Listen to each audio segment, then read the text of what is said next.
Hello everyone, welcome back to the channel. Today, I'm really excited for this video because we are going back in time to Fire Emblem 7, the first Fire Emblem game that I have ever played. Sometimes I bring up on this channel that I have been playing Fire Emblem for 15 years. I don't know if that's a brag or that's just showing that I'm old at this point. But anyway, I love the game. Personally, I'm probably going to get some hate from this, but it still holds up as my favorite one to date, and we've had some pretty pun intended engaging games since then. Anyway, today we're going to speak a little bit about that because Fire Emblem 7 became available just about 3 weeks ago now on Nintendo Switch. $50 for the expansion pack. There's going to be a couple other games in there as well. I imagine if you're getting it, then you're a nostalgic person just like myself. Maybe you're getting it for Fire Emblem. Maybe you're getting it for one of the other games. And if that's the case, you haven't probably played Fire Emblem, and I am excited to tell you right now why you need to. Fire Emblem 7 Binding Blade was the first Western released Fire Emblem game ever. So personally, I think you need to play it just based off of nostalgia alone. But I also actually really loved the campaign, and I thought that there was a lot of options, especially for the time. You'll start this game on Lynn's quest, and if you played more recent Fire Emblem games, then you'll recognize Lynn from Fire Emblem Engage. We start with her. We do about 10 chapters with her, which is kind of like just an intro to the game. It's going to be teaching you how to do it. Very, very tutorial style, but also engaging in the storyline as well.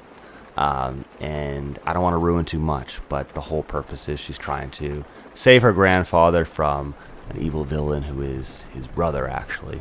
You meet a lot of really cool characters along the way that you'll want to grind up to higher levels, right?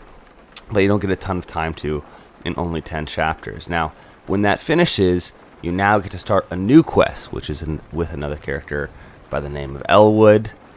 You maybe haven't seen him too much. He hasn't made appearances in like Super Smash Bros. Or anything, unless maybe as a trophy. But he really, I would say, is the main protagonist of this series, and probably the one that you'll find the most engaging, the most interesting as well. But there's 3 total. Lynn will eventually join you back again in Elwood's quest. She'll maintain her levels, and a lot of the people that you met along her quest, you'll now find in Elwood's quest as well. And if you grinded them up to higher levels, or if you neglected them, that will now be reflected in Elwood's quest, which I think is really cool too, because I remember this game taking me a little while to beat when I was younger, and when I didn't see some of these characters again, I was a little bit sad about it. And then it would take me weeks to pass some of these chapters, and finally reuniting with those characters again was a very exciting thing. Now, there's one more main protagonist you'll meet, Hector. If you played Fire Emblem Engage, once again, you will have met him there. He's kind of a badass, and he's a really cool character. If any of those 3 protagonists die in any one of the chapters, then it's game over. You have to restart that chapter, right? Upon completing the game, you will now have access to Hector's quest, which is basically Elwood's quest on hard mode and with a twist. So there'll be a couple different variations in the chapter, a couple different variations in the storyline, but for the most part, it's pretty similar. It's just a lot harder. So they had post-game content even all the way back then, and it was pretty high-quality post-game content. So I remember fighting really, really hard to beat Elwood's quest and then be able to play Hector hard mode, which is kind of like the crowning jewel of Binding Blade. And if you're able to finish that, then you had some bragging rights. Fire Emblem 7 is a game that I have played on repeat, honestly, since I got it. Probably the first 10 years of having that game, I was still playing it on Game Boy Advance. I remember PlayStation Portable coming out, getting a lot of awesome games for that, like SOCOM, like Battlefront, Ratchet and Clank, and still being like, oh, you know what? I want to pick up my old Game Boy Advance, and I want to play Fire Emblem. Because the game just really held up, and it kept me engaged and interested in that series all the way until today, right? I got a GameCube just so that I could play Path of Radiance. I believe it was Path of Radiance. And then I got a Wii just so I could play Fire Emblem Radiant Dawn later when it came out, because those games were just so good. And Fire Emblem has changed a lot over, I almost want to say, the decades now. Multiple, which is crazy, even for the Western releases. And it's been exciting to see, and there's been a lot of really good changes, but Fire Emblem is complex now. And if you ever kind of want to just turn your brain off, simplify the game down to its very base context, that is what Fire Emblem 7 is going to be. There's nothing too confusing. You have a weapon triangle, very basic, right? Your swords beat your axes beat your lances beat your swords. You have the same thing for magic, always keeping it bare bones, keeping it basic. Characters max out at level 20. Then you want to promote them with a promotion item. There's obviously a different one for every single class. You can promote them at level 10 if you want to, but in that game, at least for me, I always like to grind characters up to level 20, promote, and then level 20 again. And there's not really enough time in the game to be trying to max out every single character, right? So it really made it mean more for the characters that you did max out. So it's going to be a much simpler version of Fire Emblem than you're used to, but I think that that's actually a advantage to this game, and it makes it something that you want to go back and keep playing. Like I said, they have the normal modes, and then you can scale up. You can play hard mode next, and then you can get Hector's mode, and then you can play Hector hard mode. So if you're finding that it's too easy, don't worry. They will give you new challenges, and it'll be dynamic and exciting. And the community around Fire Emblem is fantastic as well, and they know how to continue to make these games harder, right? So you could do an Iron Man version of the game. If you're thinking, oh, this is too easy, then fine. If a character dies, you don't get to reset the chapter and see if you can beat the game, never resetting a chapter and letting all the characters die. That's going to make it a lot more difficult for you.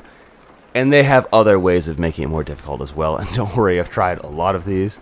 And I've gotten frustrated even with the game before. And that means that, it really is still a challenge to this day after playing it so many times. All right, so let's make the assumption that I have now sold you on the game. And you are saying, all right, I'm playing Fire Emblem 7. Awesome. In that case, we need to talk about which characters are going to be best for you to grind out. And this is maybe too easy of an answer, but I'm going to give it anyway, and that's going to be your main protagonists, right? They will all get weapons in the end game that are specifically good against the final boss. At least for me, the way that I play, I'm always playing to make the latter portion of the game easier, so I'm willing to grind out some of those lower level characters that start off poor, knowing that they're going to get better later in the game. Now, I should give you one quick caveat to that. Just because a character is very bad early game does not guarantee that they are going to be good when you grind them later. I've seen a lot of people in the community fighting over this one character, Nino, which you will get late in Elwood's quest. She's a mage, so she's not a pre-promoted unit, and she's very low level at the time. I remember when I first got my hands on the game, and honestly, we weren't really looking on the internet and having discussions about these things back then, so it was just me talking with my friends. We all thought that Nino was going to be so OP at some point, because how could a character be so bad this late in the game? There must have been a specific reason. Well, guess what? I played the game through many a time. I've engaged in many a discussion over this, and Nino is just bad. Yes, people will say that you can grind her to a point where she is kind of OP, but okay, you can do that with literally every single character. So don't fall into that trap. I see people fall into that trap. That's not the whole point. Your main lords are going to be Hector, Eliwood, and Lyn.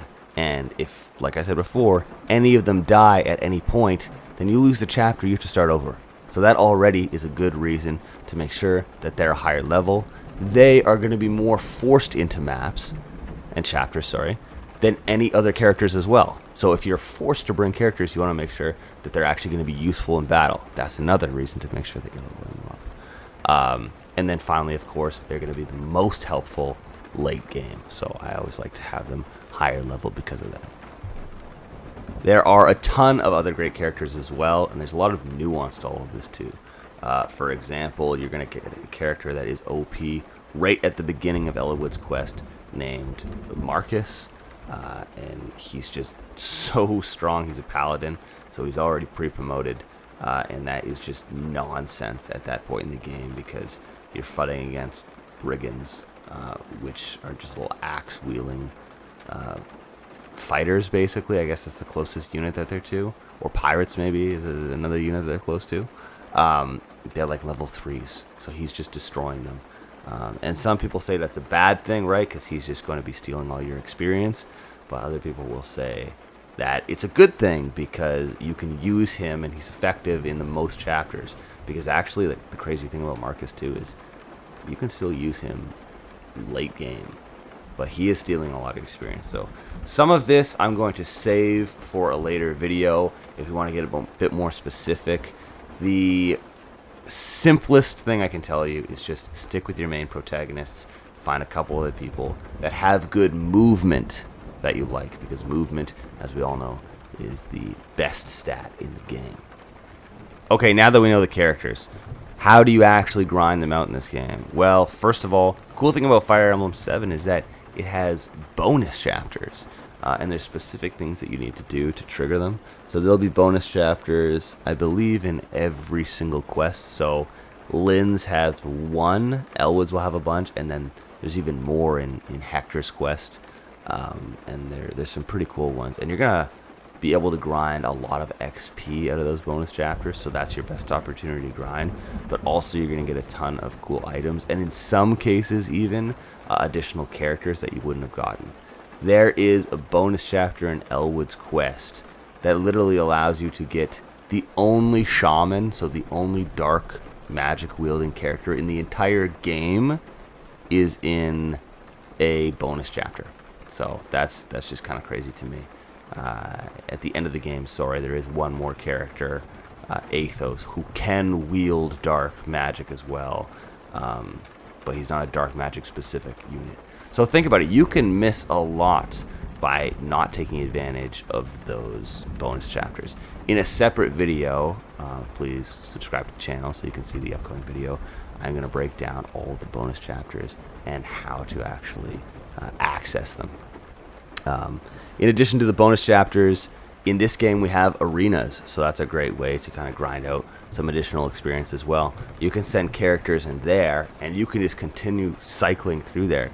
You want to go 100 turns, 200 turns, depending on the map, right? Some maps will have turn caps, but it's actually not that much.